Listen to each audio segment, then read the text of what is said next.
Back सुप्रभात news Chhattisgarh. आइए जानते हैं छत्तीसगढ़ की 25 फटाफट बड़ी खबरों को। साथ ही डेली अपडेट रहने के लिए चैनल को सब्सक्राइब करने के साथ वीडियो को लाइक जरूर करें। साई कैबिनेट के 14 नवंबर को इन मुद्दों पर हो सकती है चर्चा। मुख्यमंत्री विष्णुदेव साई की अध्यक्षता में शुक्रवार 14 नवंबर 2025 को सुबह 11 बजे मंत्रालय अटल नगर नवा रायपुर में राज्य मंत्रिपरिषद की बैठक आयोजित होगी। साई कैबिनेट की इस बैठक में धान खरीदी को लेकर अंतिम समीक्षा हो सकती है। बता दें कि शनिवार को बुलाई गई कैबिनेट बैठक में विधानसभा के शीतकालीन सत्र की तिथि पर चर्चा संभव है। इसके अलावा जनजाति गौरव दिवस पर राष्ट्रपति द्रौपदी मुर्मू के आगमन को लेकर चर्चा होने के आसार है। रायपुर में 12 नवंबर को प्लेसमेंट कैंप, युवाओं को मिलेगा रोजगार का सुनहरा मौका। राजधानी रायपुर के युवाओं के लिए रोजगार का एक सुनहरा अवसर मिलने जा रहा है। जिला रोजगार एवं स्वरोजगार मार्गदर्शन केंद्र रायपुर द्वारा 12 नवंबर 2025 को प्लेसमेंट कैंप का आयोजन किया जाएगा। ये कैंप सुबह 11 बजे से दोपहर 2 बजे तक रोजगार कार्यालय परिसर में आयोजित होगा। इस प्लेसमेंट कैंप में निजी क्षेत्र की कई प्रतिष्ठित कंपनियां भाग लेंगी और विभिन्न पदों पर योग्य अभ्यर्थियों का चयन करेंगी। कैंप में square business services private limited Raipur द्वारा कस्टमर केयर एग्जीक्यूटिव की 150 पदों पर भर्ती की जाएगी। राष्ट्रपति द्रौपदी मुर्मू के छत्तीसगढ़ प्रवास की तैयारियों पर 11 नवंबर को सीएस लेंगे उच्च स्तरीय बैठक। राष्ट्रपति द्रौपदी मुर्मू का 20 नवंबर को छत्तीसगढ़ आने का कार्यक्रम प्रस्तावित है। राष्ट्रपति के छत्तीसगढ़ प्रवास की तैयारियों को लेकर मंत्रालय नवा रायपुर में दिनांक 11 नवंबर 2025 मंगलवार को अपराह 4 बजे मुख्य सचिव की अध्यक्षता में बैठक का आयोजन किया जाएगा। बैठक में सभी प्रमुख मंत्रालय एवं विभागों के वरिष्ठ अधिकारियों सहित संबंधित जिलों के अधिकारी वीडियो कॉन्फ्रेंसिंग के माध्यम से शामिल होंगे। उल्लेखनीय है कि राष्ट्रपति द्रौपदी मुर्मू अपने छत्तीसगढ़ प्रवास के दौरान सरगुजा के विभिन्न कार्यक्रमों में शामिल होंगी। छत्तीसगढ़ में अब हर व्यापारी को लेना होगा लाइसेंस। गुमटी ठेले, ऑटो, मिनी ट्रक से व्यापार करने वालों के लिए भी अनिवार्य। छत्तीसगढ़ सरकार ने नगरीय क्षेत्रों में व्यापार व्यवस्था को नियमित करने के लिए बड़ा फैसला लिया है। राज्य सरकार ने छत्तीसगढ़ नगर पालिका नियम 2025 को अधिसूचित कर दिया है, जो तत्काल प्रभाव से लागू हो गया है। इन नियमों के तहत अब कोई भी व्यक्ति नगर निगम, नगर पालिका या नगर पंचायत क्षेत्रों में बिना लाइसेंस व्यापार नहीं कर सकेगा। इसमें गुमटी ठेले और वाहनों से व्यापार करने वाले लोग भी शामिल होंगे। सरकार ने प्रक्रिया को पारदर्शी और तेज बनाने के लिए तय किया है कि आवेदन मिलने के 15 दिनों के भीतर अनुज्ञप्ति जारी करनी होगी। अगर इस अवधि में कोई निर्णय नहीं लिया गया तो लाइसेंस स्वतः स्वीकृत माना जाएगा। अनुभव क्यूआर कोड लॉन्च। अब क्यूआर कोड से होगी पुलिस की रिपोर्टिंग, जनता दे सकेगी सीधा फीडबैक। छत्तीसगढ़ की दुर्ग रेंज पुलिस ने आम नागरिकों की सुविधा और पुलिसिंग सेवाओं की गुणवत्ता में सुधार के लिए एक नई पहल अनुभव का शुभारंभ किया है। इसी पहल के अंतर्गत क्यूआर कोड लॉन्च किया गया है। दुर्ग रेंज पुलिस की ओर से नई पहल अनुभव का शुभारंभ किया गया, जिसका उद्देश्य आम जनता और पुलिस के बीच पारदर्शिता, विश्वास के साथ ही संवाद को और सशक्त बनाना है। इसी पहले के अंतर्गत क्यूआर कोड भी लॉन्च किया गया है। थाना और चौकी में आने वाले हर व्यक्ति अब अपना अनुभव शेयर कर सकेंगे। छत्तीसगढ़ में चिकित्सा विभाग में 1009 नई भर्तियों की मंजूरी। छत्तीसगढ़ सरकार ने चिकित्सा क्षेत्र में बड़ा फैसला लेते हुए 1009 नए पदों पर भर्ती की मंजूरी दी है। राज्य के नए मेडिकल, नर्सिंग और फिजियोथेरेपी कॉलेजों में बेहतर स्वास्थ्य सेवाएं और गुणवत्तापूर्ण शिक्षा सुनिश्चित करने के लिए यह निर्णय लिया गया है। इन पदों पर भर्ती प्रक्रिया जल्द ही शुरू की जाएगी। जारी आदेश के अनुसार स्वीकृत पदों में सबसे अधिक भर्तियां नए मेडिकल कॉलेजों के लिए की जाएगी। दंतेवाड़ा, मनेन्द्रगढ़, कबीरधाम, जांजगीर चांपा और जशपुर जिले में खुल रहे मेडिकल और नर्सिंग कॉलेजों को इस फैसले का सीधा लाभ मिलेगा। रेल यात्रियों की बड़ी मुश्किलें। शालीमार एक्सप्रेस 13 नवंबर से 9 दिन रहेगी रद्द। दक्षिण पूर्व रेलवे के खड़गपुर रेल मंडल के शालीमार यार्ड का आधुनिकीकरण का कार्य किया जाएगा। ये कार्य 13 से 23 नवंबर तक किया जा रहा है। इस वजह से रायपुर से गुजरने वाली ट्रेनों का परिचालन प्रभावित होगा, जिसमें एलटीटी शालीमार एक्सप्रेस शामिल है। ये ट्रेन 13, 14, 15, 16, 17, 18, 19, 22 और 23 नवंबर को एलटीटी से चलने वाली 18029 एलटीटी शालीमार एक्सप्रेस रद्द रहेगी। वहीं 13, 14, 15, 16, 17, 18, 19, 20 और 21 नवंबर 2025 को शालीमार से चलने वाली 18030 शालीमार एलटीटी एक्सप्रेस रद्द रहेगी। महिला एवं बाल विकास विभाग में बड़ा प्रशासनिक फेरबदल, 7 सहायक संचालकों का प्रमोशन। छत्तीसगढ़ सरकार ने महिला एवं बाल विकास विभाग में महत्वपूर्ण प्रशासनिक फेरबदल करते हुए 7 अधिकारियों का प्रमोशन किया है। इन सभी सहायक संचालकों को उप संचालक और जिला कार्यक्रम अधिकारी के पद पर पदोन्नत करते हुए नई पदस्थापना दी गई है। इसका आदेश महिला एवं बाल विकास मंत्रालय रायपुर द्वारा सोमवार को जारी किया गया है। प्रमोशन के बाद अधिकारियों को राज्य के विभिन्न जिलों में पदस्थ किया गया है। जानकारी के मुताबिक सहायक संचालक बलौदा बाजार आदित्य शर्मा को मनेन्द्रगढ़ भरतपुर चिरमिरी जिले में उप संचालक के रूप में नई जिम्मेदारी दी गई है। आवारा कुत्तों का आतंक, 2 दिन में 12 लोग बने शिकार, बच्चों बुजुर्गों में दहशत का माहौल। हरदी बाजार क्षेत्र में 2 दिन के भीतर कुत्तों ने करीब 12 लोगों को काट दिया। इससे लोगों में दहशत का माहौल है। छोटे बच्चों से लेकर बुजुर्ग तक कोई भी इन कुत्तों से सुरक्षित नहीं है। बताया जाता है कि एक पागल कुत्ता हरदी बाजार बस स्टैंड के आसपास लगातार लोगों को निशाना बना रहा है, आने जाने वालों को निशाना बना रहा है। इसी तरह हॉस्पिटल रोड क्षेत्र में भी एक व्यक्ति को पागल कुत्ते ने काटा है। प्राथमिक स्वास्थ्य केंद्र के सहायक चिकित्सा अधिकारी डॉक्टर युद्धेश पांडे ने बताया कि पिछले 2 दिनों में 1 दर्जन से अधिक लोग कुत्ते के काटने के शिकार हुए हैं। जिले में बनेगा ready to eat hub, 10 rural industrial park में तैयार होगा पौष्टिक भोजन।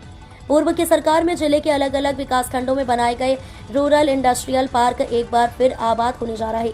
इसके लिए शासन प्रशासन ने तैयारी शुरू की है। इसी कड़ी में कोरबा की 10 रूरल इंडस्ट्रियल पार्क में रेडी टू ईट बनाने के लिए मशीनें लगाई जा रही हैं।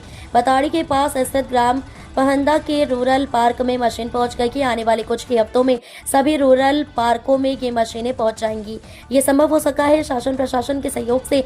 मशीनों की खरीदी के लिए उद्योग विभाग आर्थिक तौर पर सहयोग करने के लिए तैयार हो गया है। सरकारी विभागों की कार्यशैली पर एचसी सख्त, छत्तीसगढ़ हाईकोर्ट ने एक बार फिर सरकारी विभागों की सुस्त कार्यप्रणाली और लाल फीताशाही पर कड़ा रुख अपनाया है। महिला एवं बाल विकास विभाग की ओर से एक सेवानिवृत्त महिला कर्मचारी के खिलाफ की गई अपील को कोर्ट ने ये कहते हुए खारिज कर दिया कि विभागों में ईमानदारी और प्रतिबद्धता के साथ काम करने की जरूरत है। मुख्य न्यायाधीश रमेश सिन्हा और न्यायमूर्ति बीटी गुरु की खंडपीठ ने कहा कि सरकारी दफ्तरों में फाइलें महीनों और वर्षों तक लंबित रहना प्रशासनिक लापरवाही का परिणाम है और ये जनता के अधिकारों के साथ अन्याय है। कोर्ट ने साफ कहा है कि ऐसी देरी को अब सामान्य प्रक्रिया कहकर माफ नहीं किया जाएगा। 15 करोड़ का होगा प्रोजेक्ट, 80 फीट चौड़ा होगा गौरव पथ, 2 दिसंबर से होगा काम। घड़ी चौक से शंकर नगर चौक तक गौरव पथ की तर्ज पर बिजली ऑफिस चौक बूढ़ापारा से पचपेड़ी नाका तक गौरव पथ 2 तैयार किया जा रहा है। नगर निगम ने इसकी नाप जोख कर डीपीआर तैयार कर ली है। इसके अनुसार 2.3 किलोमीटर की ये पूरी सड़क एक समान 80 फीट चौड़ी होगी। अभी ये सड़क कहीं पर 65, 70 और कहीं 77 फीट चौड़ी है। इसे व्यवस्थित कर एक समान चौड़ी की जाएगी। सड़क पर अवैध कब्जे हटाए जाएंगे। सड़क चौड़ीकरण के लिए सरकारी जमीन का ही उपयोग किया जाएगा, निजी जमीनों का उपयोग नहीं किया जाएगा। सड़क की चौड़ाई बढ़ने के साथ ही दोनों तरफ पाथवे और ग्रीनरी होने से पूरी सड़क की सुंदरता बढ़ेगी। छत्तीसगढ़ में अब घर घर जाकर खोजे जाएंगे महतारी वंदन योजना की लाभार्थी। राज्य सरकार की महत्वाकांक्षी महतारी वंदन योजना के तहत अब उन हितग्राहियों की खोज की जाएगी जिन्होंने अभी तक अपनी केवाईसी प्रक्रिया पूरी नहीं की है। महिला व बाल विकास विभाग ने इसके लिए सभी जिलों को निर्देश जारी किए हैं। विभाग ने आंगनबाड़ी कार्यकर्ताओं को ये जिम्मेदारी सौंपी है कि वे अपने क्षेत्र में ऐसी महतारी हितग्राहियों की तलाश करें, उन्हें केवाईसी कराने के लिए प्रेरित कर कॉमन सर्विस सेंटर तक लाएं। विभाग की ओर से पहले चरण में 4.25 लाख हितग्राहियों का चयन किया गया है जिन्होंने अभी तक केवाईसी नहीं कराया गया है। प्रदेश में योजना के तहत वर्तमान में 69,26,377 पात्र हितग्राही हैं। छत्तीसगढ़ में अब बिना सुनवाई के नहीं चलेगा प्रशासन का बुलडोजर।